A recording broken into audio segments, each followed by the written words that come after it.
What's good, my people? As you can tell from the title, today we're learning the ultimate guide for accessories. When I first started my fashion journey, I had absolutely no idea what I was doing, clearly. Anyways, growing up, I used to watch a lot of accessory videos, and of course they were helpful, but they were just showing the jewelry. Like, no shit, of course I need some jewelry. But how do you style them? What scenarios do you wear them in? Where do you even get them from? What's an affordable option? What's an expensive option? Like, those are some of the things that I wish I had when I first started my fashion journey. These are the things that I'm gonna be taking you guys through in this video today. I really want to give you guys a comprehensive guide on how to accessorize in a way that's flattering, but also give you guys some good quality accessories that you can like start your wardrobe from and branch out from there. And this took a while, so please just enjoy. If you learn anything, drop a like, comment, and subscribe. It really helps the channel. I really appreciate it. Let's get straight into it. Silver or gold? Funnily enough, everyone has a preference, silver or gold. And if you don't know why you're lying for. This is a safe space. But what if I told you it's less about what looks good on you and more about what looks right with the outfit you're wearing? When it comes to gold, you should lean into more of your warmer colors. So think beige, brown, greens. And then when it comes to silver, you should lean into more of your cooler colors. So think navy, gray, black. Now don't get twisted, they both can look great on either colors, but one makes you look more flattering. Just gonna put it out there for you. You can wear whatever you want, but sometimes if you have accessories and you still feel like your outfit's not hitting the way you want it to, maybe it's not actually your confidence or the jewelry, it's just the colors that you're using. How to style your accessories. We're also gonna be delving into what scenarios look best for which styles. To make this simpler for us, I brought some friends. There are 4 main accessory moods. If you believe otherwise, argue with them. Chill, creative, flashy, and smart. When it comes to chill jewelry, it's pretty self-explanatory. It's the most laid-back version of styling jewelry that you could have. For this mood, I would think more to a small chain, 1 bracelet, and like a cheeky little ring that's sentimental to you. The kind of jewelry that you use with chill outfits isn't something that begs for attention, but looks effortless, but still looks good. For example, I have this chain that I literally never take off, and if I was to ever come into my chill zone, which, believe it or not, this is. Not very chill, is it? I will always have this on because it's on by default.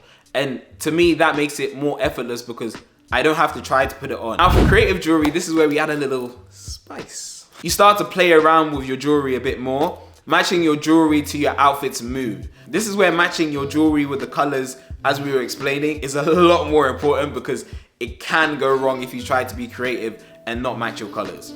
Really wrong. Trust me, I already know. A cool trick that I like to do is have different pendants. What I find really cool about the pendants is they easily allow you to change an expression, just like that. Another trick that I really like and allows me to look a lot more flattering without trying is simply just matching your chain with your bracelet. It sounds so simple. The amazing part is like seeing a color coordinated fit, but if that was jewelry. These are tips and tricks that I personally use, but I find that when it comes to creative jewelry, this is where you should use the most of your self-expression. Like, go wild, do whatever, try it all. You'll soon find out what actually fits and what doesn't fit. But just don't go too crazy because overdoing it can ruin it sometimes. Yeah, okay. Flashy jewelry, AKA rappers. Or anyone that wants to feel like a main character whenever they get into the club.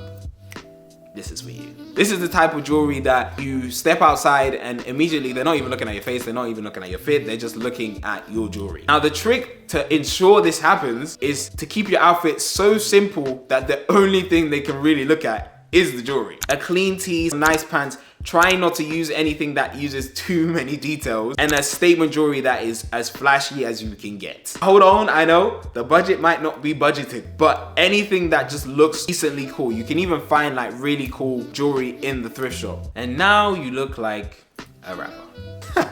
Anyways, smart jewelry. This is the more grown mood of jewelry.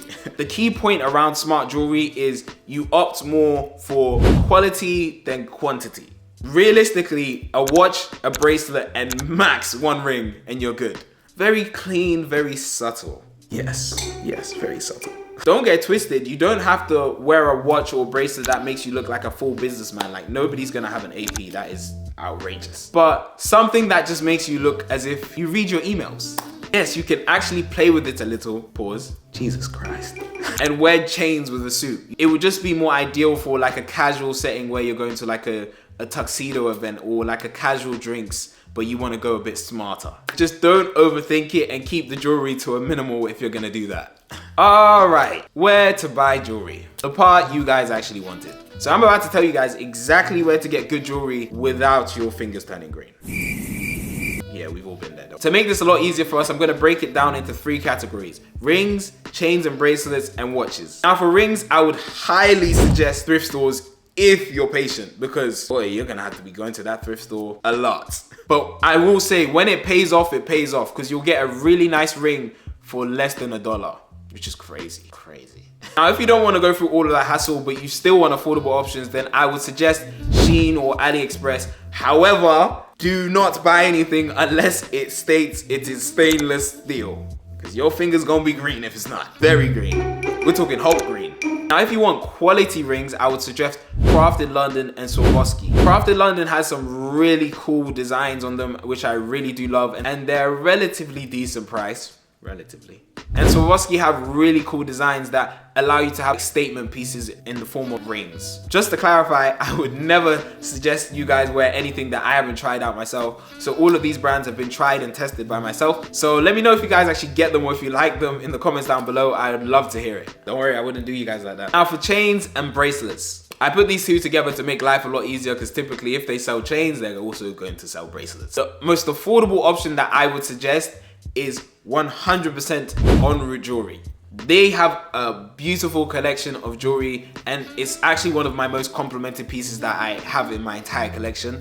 Now, if you do want a cheaper option, I would still suggest Shein. However, once again, stainless steel. None of these copper plated, brass knuckle plated designs, no. Your fingers are gonna be green. Your neck is gonna be green. You're gonna get spots. Don't do it to yourself. Not a good experience. A brand I really love when it comes to chains and bracelets is Crafted. They are really good with making unique designs that really go well in making things look subtle but intentional, or should I say flattering.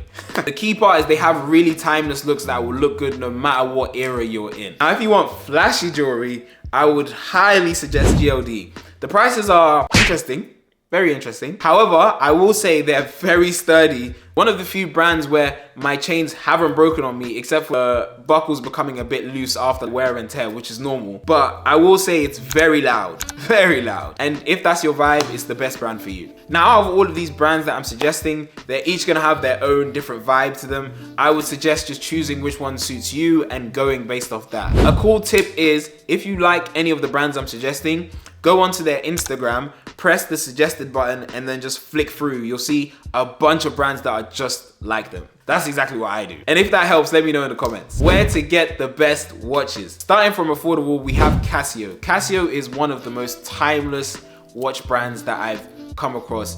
It's such a simple, nostalgic design that it was actually the first watch I've ever been given in my life. I got this gold one that I still have to this day. Shout out to my brother and sister, appreciate y'all. So if you're going for a simple, everyday, calm vibe, then Casio is your boy. If you want a watch that's still affordable but gives you that classier look, I would suggest Crown & Co. I actually only recently just discovered this brand, and they sent me a couple of the watches. This is not sponsored, but I actually really love them. They give you more of a nice businessy look, and the selections that they have are actually really cool, like really cool designs. And funny enough, they're actually quite affordable. And when I mean affordable, I mean like a watch for like $200, which is crazy. Just a disclaimer, Crown & Co is a UK based brand, so shipping in the US might be a bit, you know, a bit spenny. But that being said, it is very affordable. Now, D1 Milano is another brand that I would suggest. They're slightly more expensive than Crown & Co. However, they are very good when it comes to a more statement watch with very different and cool and very unique designs, like very unique. And if you're an avid Apple Watch user like me, you can actually go to Amazon and customize your watches. It's sensational. So that's everything. Just know none of this is sponsored, and this is everything that's come personally straight from my heart and what I've actually experienced. That's all from me. Peace, love, stay fly. We out.